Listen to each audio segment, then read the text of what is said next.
Should you buy Assassin's Creed Valhalla in 2022? Assassin's Creed Valhalla released back in 2020, right before the next-gen consoles released. Damn, where did that time go? I avoided Valhalla for many years, mainly due to the fact everything I heard about it was very negative. Things like Valhalla being bloated, endless, and just boring in general. But I got Uplay Plus, or whatever it's called, so I thought, why not? Let's give it a shot. And well, I haven't finished it, as I want to play other games and review them, but I have put a good chunk of time into Assassin's Creed Valhalla, and I'm pretty certain my thoughts wouldn't change after another 20 hours. So let's find out if Assassin's Creed Valhalla is up your alley and if you should buy it. Let me make myself clear on my stance on the new direction of Assassin's Creed. I liked Origins and despise Odyssey, so it's not the direction that I dislike, but the lack of capitalizing on a game that has limitless opportunities to innovate from a gameplay and story standpoint. I also am biased to the older games. I grew up on them and they were an escape from the world when I was a kid, but the new games in my opinion do a poor job at innovating or providing that escape I used to get. I'm not making this from your perspective or Ubisoft's perspective, it's mine, and I'm going to try not to be biased, but the cracks will always be there. And on that note, Valhalla. Assassin's Creed Valhalla is Ubisoft blatantly telling old AC fans to Valhalla these nuts. I'm going to say right off the bat, if you want the classic AC experience, you're not going to get it here, and you probably never ever will again. So let's talk gameplay aspects. Let's start with stealth. Stealth is bare bones. You sneak in some bushes and stab just like previous games. Only like Origins and Odyssey, your stealth attack most likely won't do enough damage to kill anyone in the game titled Assassin's Creed. This is pretty annoying, but there is an option to turn this off. So did Ubisoft design the missions around limits on your level, which you have to attain to progress in the story, or by this option to actually stealth kill enemies? You know, it's kind of vital to design your game around balance, but who cares, just ship it. Yeah, assassinations are basically cheats in Assassin's Creed Valhalla, which is really weird to think about it, but it is what it is. So yeah, you're required to level up to assassinate enemies past a certain level, so this just can't really be called a stealth game. Assassin's Creed has never had good stealth, I don't think that's a hot take, but this new direction for the franchise has ruined any element or any hope of stealth, and if anyone says it's a good stealth game, they haven't played Splinter Cell.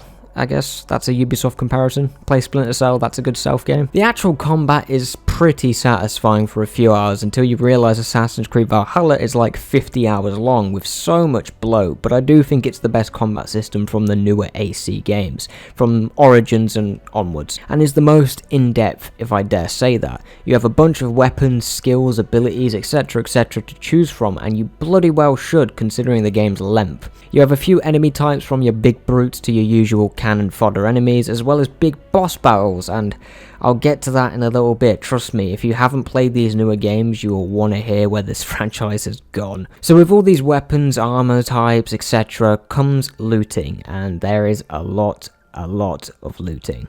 Every 5 seconds you're going to be looting something. The whole gameplay loop is designed around looting. It's the same action over and over again, just in different areas, and if that's something you enjoy, more power to you, but I really didn't enjoy this. This is classic Ubisoft at this point, and don't expect any major changes. You're going to be looting. Now there is a fair bit of customization right from the start. You can pick your gender, but it really doesn't affect anything other than the voice actor you get, both of which are just okay. They don't really have much to work with, so I don't blame them on their performances, but I'll mention that in the next section. So you have different weapons, outfits, abilities, all of which are unlocked through exploring the world or taking part in loads of side missions, and the most unique mission, which is the raids, and there is so many of them. Now, I review games. I'm not oblivious to the fact that some of you may think that I just want short games because they're easier to get through, and sometimes you're not wrong, but in this case, Valhalla, the amount of copy and paste missions is just outrageous. I'm probably not even halfway through, and I've played the same mission probably 100+ times in different areas, and I'm just burnt out after 2 weeks of playing on and off. The most annoying part is the raids. They are cool, but at the end of the day,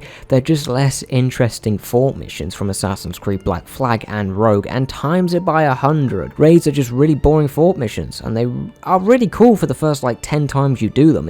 It's cool, you're a Viking, you're going in, you're killing people, you're looting, but it just becomes too much. But if you love that kind of loop, and you don't mind the repetitive nature of those activities, then you'll love it, but it was just too much for me. A lot of the game is based around building up your safe areas with these raids and looting, etc, and it's cool, but not particularly interesting. It's not like a game mechanic that's going to blow you away and something you've never seen before. A lot of games have done the same thing and did it far better, so that's that. In fact, Assassin's Creed 3 did a very similar thing with homestead missions, but they're much more interesting because they're much more focused, whereas this is just designed around you going to specific areas in this specific part of the map and doing specific activities, and you can upgrade and then you can get pointless stuff, and it's really pointless and boring. I will say though, the gameplay loop for the first few hours is really great. I just wish there was more of a focus on quality rather than quantity. Not because I'm a reviewer, but because of the memory factor. You want to walk away from a game thinking, damn, that was amazing. I can remember all those moments that just hit different,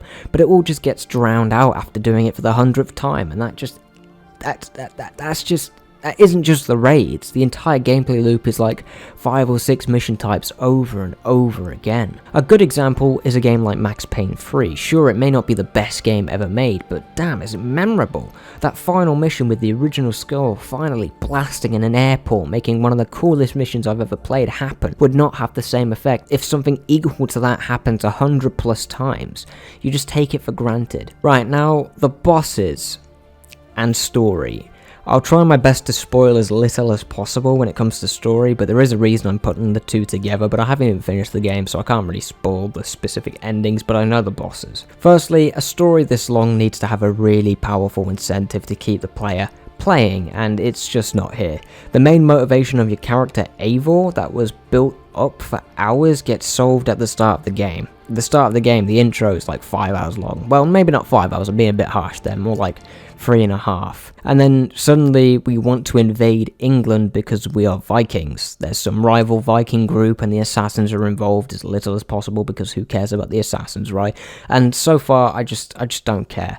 That may change, but if the foundation is rocky, good luck pulling people back in. I know it's probably not going to pull me back in, but you're just invading England. That's pretty much it. I get on boat and I shoot things. Very fun, very fun. Repeat 100 times, please. Thank you. Do it again. Top tier level design. Amazing game. 10 out of 10. Give me awards. You do have a bunch of characters that are all interesting to a certain extent, but for some reason Ubisoft thinks they're more interesting than they actually are, because some of the dialogue sections take almost 5 to 6 minutes if you don't skip them, and there are hundreds of these dialogue sections, and I'm skipping some of them only an hour in because I don't usually do that. Story is really important to me, but when it's just 2 camera cuts, one image of Eivor and then the other of the other character just talking to each other in this monotone voice, it's just not it. What happened to Ubisoft's quality standards? Why don't we get the Edward Kenways, the Ezio's, hell, even the Bayeks anymore? What about the Marios? It's me, a Mario. Come on, man. Where's the energy? Where's the creativity? Well, it's not creative to Nick, but you know what I mean. It's like they went back and said, you know what the best part of Assassin's Creed 1 was? Altair's voice actor. Let's do that again, but do it for every single character in this game. I don't know about you, but that Altair voice, that sounds like a masterpiece to me, baby. Who needs good voice actors, my friends? He probably wasn't even a bad voice actor, but the writing and the accent, but you know. So the bosses vary from normal human enemies to giant god dogs and a guy called the Builder, who looks like the Winter Prophecy dude from Game of Thrones. We all remember how that turned out, right? Game of Thrones, what happened, man? I didn't even watch it and I was disappointed. What happened to Assassin's Creed, man? The story has turned into some sort of spiritual journey with random mythology that seems to be pulled from Greek mythology but doesn't even seem to stick with that same mythology rules, and then proceeds to... You know, I don't know, guys. And that's not a good thing. I can't even put it into words. I can't even write it down in a script. I don't understand what's going on with it. It's just a bunch of gods now. I don't know what I'm playing. I don't know what... help me. When Origins was shown at E3 2017, I had hope. But Valhalla is just not what I wanted. But it's the new game, so is it worth your time? If you like what Ubisoft has made over the last few years, and I'm tired of saying this, but yes, you will most likely enjoy Assassin's Creed Valhalla. It's more of the same, and always will be, so you'll probably love the next Assassin's Creed game, and that's great. But for anyone else who doesn't want more of the same, no, I do not think Valhalla is worth buying in 2022 unless it's on sale for like $20. It sounds harsh, but I personally will try to play more, but I don't want to, and I think that says enough. Thank you for watching.